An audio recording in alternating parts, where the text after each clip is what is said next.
ಜೀವನದಲ್ಲಿ ಮುಖ್ಯವಾಗಿ ಶಾಸ್ತ್ರಾಧ್ಯಯನಕ್ಕೆ, ಭಗವಂತನ ಅನುಗ್ರಹಕ್ಕೆ ಮುಖ್ಯವಾದ ಮೊದಲನೇ ಮೆಟ್ಟಿಲು ಅಂದ್ರೇನೆ ಅದು ವೈರಾಗ್ಯ ಅಂತ ಹೇಳಿ.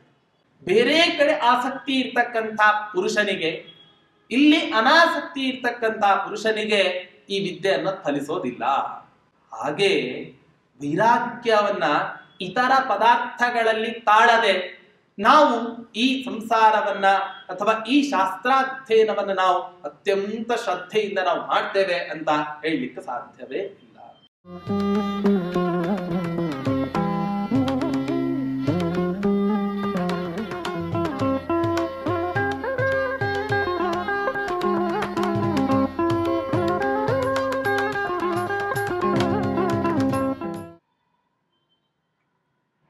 पूज्याय राघवेन्द्राय सत्यधर्मरताय च भजतां कल्पवृक्षाय नमतां कामधेनवे दुर्वादिध्वान्तरवये वैष्णवेन्दीवरेन्दवे श्री राघवेन्द्र गुरवे नमो अत्यन्तदयालवे.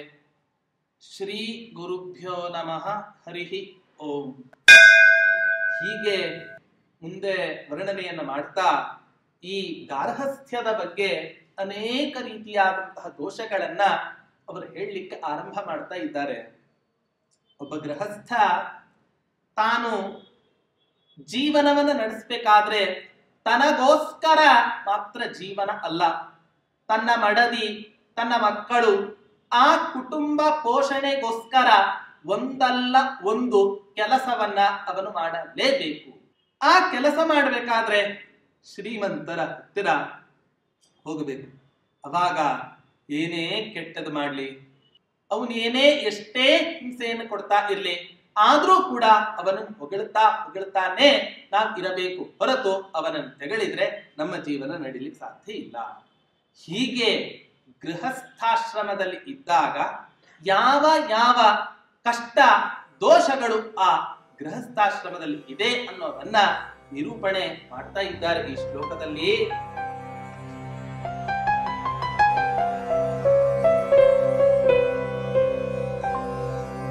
ಅಕ್ಷ್ಣಾಕಾಣಂ ಕರ್ಣಪರ್ಯಂತ ನೇತ್ರಂ ಲೋಭಾಗಾರಂ ಸಂತತೋದಾರ್ಯಭಾಜಂ ಸಂಧ್ಯೋಪಾಸಾವರ್ಜಿತಂ ಯಾಯಜೂಕಂ ದುಷ್ಟಾಚಾರಂ ಸಾಧುಕರ್ಮಾಚರಂತಂ.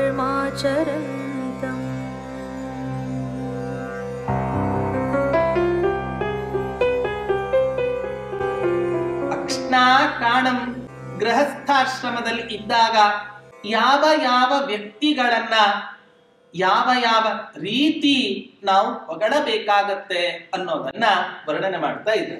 ಕಣ್ಣೇ ಇಲ್ಲ, ವಿಕಾರ ಪುರುಷ, ಅಂಥ ಪುರುಷನನ್ನ ನೋಡಿ ನಾವೆಲ್ಲ ಹೇಳಬೇಕಾಗತ್ತೆ, ಎಂಥ ದೊಡ್ಡ ದೊಡ್ಡ ಕಣ್ಣುಗಳು ಇದ್ದಾವೆ. ಶಾಸ್ತ್ರ ಹೇಳುತ್ತೆ, ಯಾರ ಕಣ್ಣು ಕರ್ಣ ಪರ್ಯಂತವಾಗಿ ವಿಶಾಲವಾಗಿ ಇರತ್ತೋ ಅದು ಉತ್ತಮ ಲಕ್ಷಣ ಅಂತ ಈ ರೀತಿಯಾಗಿ ಶಾಸ್ತ್ರ ಹೇಳುತ್ತೆ. ಆದರೆ ಕಣ್ಣೇ ಇಲ್ಲ ಅವನಿಗೆ, ಕಣ್ಣಿದ್ದರೂ ಒಕ್ಕಣ್ಣನಂತೆ ಇರ್ತಾನೆ, ಅದ್ರ ಶ್ರೀಮಂತ, ಅವನನ್ನ ನಿನ್ ಕಣ್ಣೇ ಇಲ್ಲ ಕುರುಡ ಅಂತ ಹೇಳಲಿಕ್ಕಾಗತ್ತಾ? ಸಾಧ್ಯ ಇಲ್ಲ. ಟೀಕಾಕೃತ್ಪಾದರು ನ್ಯಾಯಸುಧಾ ಗ್ರಂಥದಲ್ಲಿ ಒಂದು ಮಾತನ್ನ ಹೇಳ್ತಾರೆ, ನಹಿ ಲೋಕೆ ಸ್ವದೋಷ ಜ್ಞಾತರಿ ಪ್ರೀತಿ ದೃಷ್ಟ. ಜಗತ್ತಿನಲ್ಲಿ ಯಾವತ್ತೂ ಕೂಡ ತನ್ನ ದೋಷವನ್ನು ಯಾರು ತಿಳಿದಿರ್ತಾರೋ ಅವರ ಮೇಲೆ ಯಾವತ್ತೂ ಕೂಡ ಪ್ರೀತಿ ಹುಟ್ಟಲಿಕ್ಕೆ ಸಾಧ್ಯ ಇಲ್ಲ.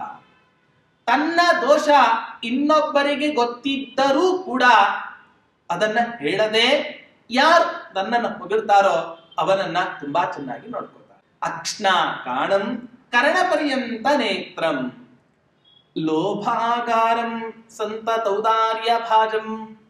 ಜಿಗುಣತನ, ಅತ್ಯಂತ ಆಸೆ ಬುರುಕುತನ, ಏನೇ ಬಂದರೂ ಕೂಡ, ಎಷ್ಟೇ ಸಂಪತ್ತು ಬಂದರೂ ಕೂಡ ಆ ಸಂಪತ್ತನ್ನು ಹಂಚದೆ ಏನು ಮಾಡ್ತಾನೆ ಅಂತ ಹೇಳಿದ್ರೆ ಬರೀ ಜಿಪುಣತನದಿಂದ ಆ ದುಡ್ಡನ್ನು ಕೂಡಿಡ್ತಾ ಇರ್ತಾನೆ. ಒಬ್ಬ ವ್ಯಕ್ತಿ ಇದ್ದ, ಅವನ ಬುದ್ಧಿ ಎಷ್ಟರ ಮಟ್ಟಿಗಿತ್ತು ಅಂತ ಹೇಳಿದರೆ ಅನೇಕ ವಿಧವಾಗಿ ಸಂಪತ್ತನ್ನು ಸಂಪಾದನೆ ಮಾಡಿದ ಸಂಪತ್ತಿನ ಯಾವ ಆ ಸೂಚನೆ ಇದೆ ಅದರ ಬಗ್ಗೆ, ಸಂಪತ್ತಿನ ಬಗ್ಗೆ ಹೆಂಡತಿಗೂ ಹೇಳಲಿಲ್ಲ, ಮಕ್ಕಳಿಗೂ ಹೇಳಲಿಲ್ಲ. ಏನ್ ಮಾಡ್ತಾ ಇದ್ದ, ಬಂದ ಸಂಪತ್ತನ್ನೆಲ್ಲವನ್ನೂ ಕೂಡ ತನ್ನ ಮನೆಯಲ್ಲಿ ಇನ್ನೊಂದು ಕೋಣೆಯನ್ನು ಮಾಡಿ ಎಲ್ಲ ಸಂಪತ್ತನ್ನು ಅದರಲ್ಲಿ ತುಂಬಿ ಇಟ್ಟಾಗ ಏನೋ ನಮ್ಮನೆ ಅಲ್ಲಿ ಇಟ್ಟಿದ್ದಾರೆ ಅಂತ ಹೆಂಡತಿ ಮಕ್ಕಳು ತಿಳ್ಕೊಂಡಿದ್ರು. ಆ ಸಂಪತ್ತು ಎಷ್ಟೆಷ್ಟು ಅಭಿವೃದ್ಧಿ ಆಗತ್ತೋ ಅಷ್ಟಷ್ಟು ಅದನ್ನ ನೋಡಿ ಇವನಿಗೆ ಖುಷಿ ಆಗೋದು. ವೃದ್ಧಾಪ್ಯ ಬಂತು, ನಂತರ ತುಂಬಾ ಆಯಾಸ ಪಡ್ತಾನೆ ಅಲ್ಲಿಗೆ ಹೋಗ್ಲಿಕ್ಕೆ. ಒಂದು ದಿನ ಹೀಗೆ ಏನೋ ಸಂಪತ್ತು ಬಂದಿರತ್ತೆ, ಆ ಸಂಪತ್ತನ್ನು ಇಡೋದಕ್ಕೋಸ್ಕರ ಅಂತ ಅಲ್ಲಿಗೆ ಹೋಗ್ತಾನೆ. ಹೋದಾಗ ಆ ಬಾಗಿಲು ಗಾಳಿಗೆ ಜೋರಾಗಿ ಹತ್ಕೊಂಡು ಬಿಡತ್ತೆ. ಹೊರಗೆ ಬರ್ಲಿಕ್ಕಾಗಲ್ಲ. ಕೊನೆಗೆ ಹೆಂಡತಿ ಮಕ್ಕಳು ಅಪ್ಪ ಎಲ್ಲಿ ಅಂತ ನೋಡಿದಾಗ ಎಲ್ಲಿಯೂ ಕೂಡ ಸಿಗಲೇ ಇಲ್ಲ. ಕೊನೆ ಅಪ್ಪ ಸತ್ತ ಅಂತ ತೀರ್ಮಾನವನ್ನು ಮಾಡಿ ಅವರು ಆ ಅಪ್ಪನ ಎಲ್ಲ ಅಂತ್ಯಕ್ರಿಯೆಗಳನ್ನು ನಡೆಸ್ತಾರೆ. ಇಂಥ ಮನೆಯಲ್ಲಿ, ತಂದೆ ಸತ್ತ ಮನೆಯಲ್ಲಿ ನಾವು ವಾಸ ಮಾಡತಕ್ಕಂಥದ್ದು ಸರಿ ಅಲ್ಲ ಅಂತ ತಿಳಿದು ಆ ಮನೆಯನ್ನ ಯಾರೋ ಒಬ್ಬ ಪುರುಷನಿಗೆ ಮಾರಿ ಅವರು ಕೂಡ ಹೊರಟು ಹೋಗ್ತಾರೆ. ಆ ಪುರುಷನೋ ನಾವೆಲ್ಲ ಯಾವುದಾದ್ರೂ ಹಳೆ ಮನೆ ತಗೊಂಡ್ರೆ ಆ ಹಳೆ ಮನೆಯಲ್ಲಿ ವಾಸ ಮಾಡ್ತೇವಾ? ಇಲ್ಲ. ಹೊಸದಾದ ಮನೆಯನ್ನೇ ಯಾವ ರೀತಿಯಾಗಿ ನಾವು ತಗೋತೇವೋ ಹಾಗೆ ಅವನೂ ಕೂಡ ಆ ಹಳೆ ಮನೆಯನ್ನ ಬೀಳಿಸಿ ಹೊಸ ಮನೆಯನ್ನು ಕಟ್ಟಿಸ್ಬೇಕು ಅಂತ ಆ ಮನೆಯನ್ನು ಬೀಳಿಸಿ ತೆಕ್ಕನ್ನು ತೆಗಿತಾ ಇರ್ತಾನೆ. ಸಂಪತ್ತಿನ ರಾಶಿ ಅಲ್ಲಿ ಕೊಳಿತಾ ಇರುತ್ತೆ. ಹೀಗಾಗಿ ಜೀವನದಲ್ಲಿ ಎಷ್ಟು ಸಂಪತ್ತನ್ನ ಗಳಿಸ್ತೇವೋ ಆ ಎಲ್ಲ ಸಂಪತ್ತಿನ ವಿವರವನ್ನ ನಮಗೆ ಯಾರಿಗಾದರೂ ಕೂಡ ಒಬ್ಬರಿಗೆ ತಿಳಿಸಿದರೆ ಅದು ಅವರಿಗೆ ತಕ್ಕದ್ದು. ಇಲ್ಲದೆ ಹೋದ್ರೆ ಸಂಪಾದನೆ ಮಾಡೋದು ಯಾರೋ, ಅನುಭವಿಸೋದು ಯಾರೋ, ಮಾವಿನ ಮರ ನೆಟ್ಟಿದ್ಯಾರೋ ಅದರ ಫಲವನ್ನು ಅನುಭವಿಸಿದ್ಯಾರೋ ಅಂತ ಹೇಗಾಗತ್ತೋ ಆ ರೀತಿಯಾಗಿ ಆಗುತ್ತೆ. ಆದ್ದರಿಂದ ಲೋಭಾಗಾರಂ, ಇಂಥ ಕಡು ಜಿಪುಣ, ಅಂಥ ಕಡು ಜಿಪುಣನನ್ನ ಯಾವ ರೀತಿಯಾಗಿ ಹೊಗಳಬೇಕಾಗತ್ತೆ? ಸಂತ ತೌದಾರ್ಯ ಭಾಜಂ, ಎಂಥ ದಾನಶೀಲ. ₹1 ಕೊಡೋ ಅಲ್ಲಿ ವರ್ಷಕ್ಕೊಂದ್ಸಲ ₹2 ಕೊಟ್ರೆ ಎಂಥ ದಾನಶೀಲ ಅಂತ ಹೊಗಳೋದು. ಎಲ್ಲ ದಾನದ ವಿಚಾರ ಬಂದ್ರೆ ಕರ್ಣ ನೆನಪಾಗ್ತಾನೆ, ಯಯಾತಿ ಮಹಾರಾಜರ ನೆನಪಾಗ್ತಾರೆ. ಯಯಾತಿ ಮಹಾರಾಜ ಆ ಕಾಲದಲ್ಲಿ ದಾನ ಮಾಡಿದಷ್ಟು ಬೇರೆ ಯಾರೂ ಕೂಡ ದಾನವನ್ನೇ ಮಾಡಲಿಲ್ಲ. ಯಯಾತಿ ಮಹಾರಾಜ ದಾನ ಮಾಡಿದ್ದಕ್ಕೆ ದೇವೇಂದ್ರ ತನ್ನ ಲೋಕದಿಂದ ವಿಮಾನವನ್ನೇ ಕೊಟ್ಟು ಕಳಿಸಿದಂತೆ ಯಯಾತಿ ಮಹಾರಾಜನಿಗೆ. ಯಯಾತಿ ಹತ್ರ ಸ್ವರ್ಗಲೋಕದಲ್ಲಿ ಕೇಳ್ತಾನೆ ದೇವೇಂದ್ರ, ಇಷ್ಟೆಲ್ಲ ವರ್ಷ ಭೂಲೋಕದಲ್ಲಿ ನೀನು ವಾಸವನ್ನ ಮಾಡಿದಿ, ಈ ವಾಸವನ್ನ ಮಾಡಿದ ಸಂದರ್ಭದಲ್ಲಿ ನಿನ್ನಷ್ಟು ಯಾರಾದರೂ ಕೂಡ ದಾನವನ್ನ ಮಾಡಿದ್ದಾರಾ? ಆಗ ವಿಚಾರ ಮಾಡ್ತಾನೆ, ಪ್ರಾಯ ನನಗನ್ಸತ್ತೆ ದೇವೇಂದ್ರ, ನನ್ನಷ್ಟು ಈ ಭೂಲೋಕದಲ್ಲಿ ದಾನ ಮಾಡಿದವರು ಯಾರು ಕೂಡ ಇಲ್ವೇ. ಯಾವಾಗ ಇಂಥ ಅಹಂಕಾರ ಬಂತೋ, ಅಹಂಕಾರ ಬಂದ ತಕ್ಷಣವೇ ಆ ದೇವೇಂದ್ರ ಅವನನ್ನು ಕೆಳಗಡೆ ಬೀಳಿಸಿಬಿಡ್ತಾನೆ. ಹೀಗೆ ಅತ್ಯಂತ ಜಿಪುಣರಾಗಿರ್ತಾರೆ. ಕೊಡೋದು ಯಾವಾಗ ಅಪರೂಪಕ್ಕೊಂದ್ಸಲ ಕೊಡ್ತಾರೆ. ಅಂಥ ಸಂದರ್ಭದಲ್ಲಿ ಅದನ್ನೇ 106 ಬಾರಿ ಹೇಳ್ಕೊಂಡು ಓಡಾಡು. ಕೊಡಬೇಕಾದನ್ನೇ ಇದಂ ನಮನ ಹೇಳಿಕೊಡ್ತಾರೆ. ಕೊಟ್ಟ ಮೇಲೂ ಕೂಡ ಆಚಾರ ನಾನು ಕೊಟ್ಟಿದ್ದನ್ನೇ ಉಟ್ಕೊಂಡಿದ್ದಾರೆ ಅಂತ ಹೇಳ್ತಕ್ಕಂಥ ಶಬ್ದ ಪ್ರಯೋಗವನ್ನು ಮಾಡು. ಇಂಥದ್ದನ್ನೆಲ್ಲವನ್ನು ಕೂಡ ಮಾಡಬಾರದು. ಅಂಥ ಜಿಪುಣನನ್ನ ಗೃಹಸ್ಥನಾಗಿ ಇದ್ರೆ ಸಂತ ಔದಾರ್ಯ ಭಾಗ, ನಿರಂತರವಾಗಿ ದಾನಶೀಲನಾಗಿ ಇದ್ದಾನೆ ಅಂತ. ಅಷ್ಟೇ ಅಲ್ಲ, ಸಂಧ್ಯೋಪಾಸಾವರ್ಜಿತಂ ಯಾಯಜೂಕಂ, ತನ್ನ ಬ್ರಾಹ್ಮಣ್ಯವನ್ನ ಪ್ರತಿಯೊಬ್ಬ ಬ್ರಾಹ್ಮಣ ರಕ್ಷಣೆ ಮಾಡಿಕೊಳ್ಳಬೇಕಾದರೆ ಶಾಸ್ತ್ರ ಹೇಳುತ್ತೆ, ಅಹರಹ ಸಂಧ್ಯಾಮುಪಾಸೀತ, ಪ್ರತಿನಿತ್ಯ ಕಾಲ ಕಾಲಕ್ಕೆ ಸರಿಯಾಗಿ ಸಂಧ್ಯಾ ವಂದನಾದಿ ನಿತ್ಯ ಕರ್ಮಗಳನ್ನ ಮಾಡಬೇಕು ಅಂತ ಸಂಧ್ಯಾವಂದನಾದಿ ನಿತ್ಯ ಕರ್ಮಗಳನ್ನ ಮಾಡಿ ಗಾಯತ್ರಿ ಮಂತ್ರದ ಸಿದ್ಧಿಯನ್ನ ಪ್ರತಿಯೊಬ್ಬ ಬ್ರಾಹ್ಮಣನು ಕೂಡ ತನ್ನ ಜೀವನದಲ್ಲಿ ಪಡ್ಕೋಬೇಕು ಅಂತ ಶಾಸ್ತ್ರ ಹೇಳುತ್ತೆ. ಆದ್ರೆ ಯಾರೋ ಒಬ್ಬ ಪುರುಷ ಶ್ರೀಮಂತ ಸಂಧ್ಯಾವಂದನೆಯನ್ನೇ ಮಾಡೋದಿಲ್ಲ, ಇನ್ನು ದೇವರ ಪೂಜೆ, ಇನ್ನು ವೈಶ್ವದೇವ ಅತಿಥಿ ಸತ್ಕಾರ ಮಾಡ್ಲಿಕ್ಕೆ ಸಾಧ್ಯ ಉಂಟೆ? ಯಾವುದೂ ಕೂಡ ಅವನ ಜೀವನದಲ್ಲಿ ಮಾಡ್ಲಿಕ್ಕೆ ಸಾಧ್ಯ ಇಲ್ಲ. ಅಂಥ ಪುರುಷನನ್ನ ಏನಂತ ಹೊಗಳಬೇಕು? ಯಾಯಜೂಕಂ. ಇವನಷ್ಟು ಯಾಗವನ್ನ ಮಾಡಿದವರನ್ನೇ ನಾವು ಜೀವನದಲ್ಲಿ ನೋಡಿಲ್ಲ. ಈ ರೀತಿಯ ಹೊಗಳು. ಯಾಕೆ? ಅವರು ಕೊಡುವ 3 ಕಾಸಿಗೆ ಎಂಜಲನ್ನ ಸುರಿಸಿ ನಾವು ಇವತ್ತಿನ ದಿನ ಏನ್ ಮಾಡ್ತೇವೆ ಅಂತ ಹೇಳಿದ್ರೆ ಅವರನ್ನ ಹೊಗಳಿ ಅಟ್ಟಕ್ಕೆ ಏರಿಸ್ತೇವೆ. ಹೊಗಳೋದು ಅನ್ನೋ ಶಬ್ದಕ್ಕೆ ಅರ್ಥವೇ ನಿಜವಾಗಿ ಯಾವ ವ್ಯಕ್ತಿಯಲ್ಲಿ ಯಾವ ಗುಣಗಳು ಇರೋದಿಲ್ವೋ ಆ ಗುಣಗಳನ್ನ ಬಾಯಿ ಬಿಟ್ಟು ಹೇಳೋದೆ ಅದನ್ನೇ ಹೊಗಳಿಕೆ ಅಂತ ಶಾಸ್ತ್ರ. ಅದಕ್ಕೋಸ್ಕರ ಹೊಗಳ್ತೇವಿ ಅನ್ನೋ ಶಬ್ದಕ್ಕಿಂತಲೂ ಕೂಡ ಅವರನ್ನ ಸ್ತೋತ್ರ ಮಾಡ್ತೇವೆ ಅಂತ ಹೇಳಿದೆ. ಸ್ತೋತ್ರ ಅನ್ನೋ ಶಬ್ದಕ್ಕೆ ಗುಣಿ ನಿಷ್ಠ ಗುಣಾಭಿಧಾನಂ ಸ್ತುತಿ ಅಂತ ಈ ರೀತಿಯಾಗುತ್ತೆ. ಆ ವ್ಯಕ್ತಿಯಲ್ಲಿ ಯಾವ ಗುಣಗಳು ಇರ್ತಾವೋ ಆ ಗುಣಗಳನ್ನು ಹೇಳೋದೆ ಸ್ತೋತ್ರ ಅಂತ ಈ ರೀತಿಯಾಗಿ ಕರೀತಾರೆ. ಹೀಗೆ ಸಂಧ್ಯೋ ವಾಸಾವರ್ಜಿತಂ ಯಾಯಜೂಕಂ. ಸಂಧ್ಯಾವಂದನೆ, ದೇವರ ಪೂಜೆ, ವೈಶ್ವದೇವ, ಪಂಚಯಜ್ಞಗಳು, ಯಾವ ವೈದಿಕ ಕರ್ಮಗಳನ್ನು ಕೂಡ ಮಾಡದಿದ್ದರೂ ಅವನನ್ನ ದೊಡ್ಡ ಯಜ್ಞ ಮಾಡತಕ್ಕಂಥವನು ಅಂತ ಬಿಂಬಿಸು. ದುಷ್ಟಾಚಾರಂ ಶಾಸ್ತ್ರ ಹೇಳುತ್ತೆ, ಆಚಾರಹೀನಂ ನ ಪುನಂತಿ ವೇದಾಹ ಅಂತ ಒಂದು ಮಾತು ಹೇಳುತ್ತೆ. ಕಲಿತ ವೇದ ನಮ್ಮಲ್ಲಿ ಉಳಿಯಬೇಕಾದರೆ ಮುಖ್ಯವಾಗಿ ಸದಾಚಾರ ಅನ್ನೋದು ಬೇಕು. ಸದಾಚಾರ ಇಲ್ಲದಿದ್ದರೆ ಆ ಕಲಿತ ವೇದ ಆ ವ್ಯಕ್ತಿಯಲ್ಲಿ ಹೆಚ್ಚು ದಿನ ಇರಲಿಕ್ಕೆ ಅಪೇಕ್ಷೆಯನ್ನು ಪಡೋದಿಲ್ಲ. ಆದ್ದರಿಂದ ಯಾರೋ ಒಬ್ಬ ಅತ್ಯಂತ ಅನಾಚಾರಿ, ದುಷ್ಟ ಆಚಾರವಂತ ಅಂಥ ಮನುಷ್ಯನನ್ನ ಕುರಿತು ಹೇಳೋದು ಸಾಧು ಕರ್ಮ.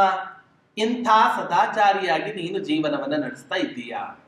ನಿನ್ನಂಥ ಸದಾಚಾರಿ ಯಾರು ಕೂಡ ಇಲ್ಲವೇ ಇಲ್ಲ. ಸ್ವತಃ ಹೇಗೆ ಹೇಳಬೇಕು ಅಂದ್ರೆ, ಯಾರಾದ್ರೂ ತುಂಬಾ ದಡ್ಡ ಇದ್ದ ಅಂದ್ರೆ ಎಂಥ ದೊಡ್ಡ ಬೃಹಸ್ಪತಿಗಳು ನೀವು, ಹಾಗೆ ಹೇಳ್ಬೇಕು ಅವನಿಗೆ. ದುಷ್ಟಾಚಾರಂ, ಆಚಾರವೇ ಇಲ್ಲ. ಆಚಾರ ಇದ್ದರೂ ಕೂಡ ಕೆಟ್ಟ ಕೆಟ್ಟ ಆಚಾರ ಸಂಪ್ರದಾಯಗಳನ್ನ ಪಾಲನೆ ಮಾಡ್ತಾ ಇರ್ತಾರೆ. ಒಂದು ಮಾತನ್ನು ಹೇಳ್ತಾರೆ ಆಚಾರ್ಯರು, ಅಪೂಜ್ಯ ಪೂಜ್ಯತೆ ಯತ್ರ ಪೂಜ್ಯೋ ಯತ್ರಾವ ಮಾನಿತಃ ತ್ರೀಣಿ ತತ್ರ ಭವಿಷ್ಯಂತಿ ದುರ್ಭಿಕ್ಷಾ ಮರಣಂ ಭಯಂ. ಯಾರು ಗೌರವಕ್ಕೆ ಯೋಗ್ಯನಲ್ಲವೋ ಅಂಥವನನ್ನ ಒಂದು ವೇಳೆ ಪೂಜ್ಯ ಅಂತ ನಾವೇನಾದರೂ ಕೂಡ ಹೇಳಿದರೆ, ಅಷ್ಟೇ ಅಲ್ಲ, ಯಾರು ಗೌರವಕ್ಕೆ ನಿಜವಾಗಿಯೂ ಪಾತ್ರನೋ ಅವನನ್ನ ಅವಮಾನ ಮಾಡಿದರೆ ಆಗ ಪ್ರಪಂಚದಲ್ಲಿ 3 ತ್ರೀಣಿ ತತ್ರ ಭವಿಷ್ಯಂತಿ. ಒಂದು ದುರ್ಭಿಕ್ಷೆ, ಇನ್ನೊಂದು ಮರಣ, ಇನ್ನೊಂದು ಭಯ. ಆದ್ದರಿಂದ ಇಂಥ ದುಷ್ಟ ಆಚಾರವಂತನು ಯಾರು ಇದ್ದಾರೋ ಅವರ ಯಾರಿಗೂ ಕೂಡ ನಾವು ತಲೆ ಬಾಗಲಿಕ್ಕೆ ಹೋಗಬಾರದು. ಸಾಧು ಕರ್ಮ ಅಂಥ ವ್ಯಕ್ತಿಯನ್ನು ಕುರಿತು ಇವತ್ತಿನ ದಿನ ನಿನ್ನ ಸಂಸಾರದ ನಿರ್ವಹಣೆಯ ಕಾರಣದಿಂದ ಸಾಧು ಕರ್ಮ ಆಚರಂತಂ, ಅವನನ್ನು ಈ ರೀತಿಯಾಗಿ ಸ್ತೋತ್ರ ಮಾಡಬೇಕಾಗತ್ತೆ. ಆದ್ದರಿಂದ ಆಲೋಚನೆ ಮಾಡು ಅಂತ ಈ ರೀತಿಯಾಗಿ ಆ ವೆಂಕಟನಾಥರಿಗೆ ಉಪದೇಶವನ್ನ ಮಾಡ್ತಾ ಇದ್ದಾರೆ. ಅಷ್ಟೇ ಅಲ್ಲ, ಹೇಳ್ತಾರೆ,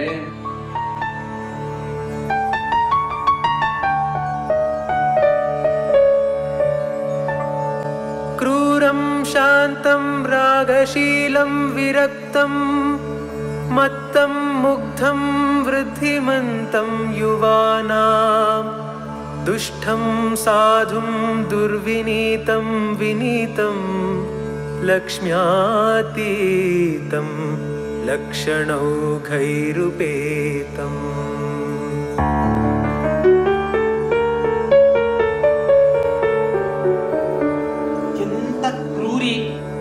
ಕ್ರೂರತನಕ್ಕೆ ಅವನಲ್ಲಿ ಇರೋ ಕ್ರೂರತನಕ್ಕೆ ದೃಷ್ಟಾಂತವನ್ನೇ ಕೊಡ್ಲಿಕ್ಕೆ ಸಾಧ್ಯ ಇಲ್ಲ.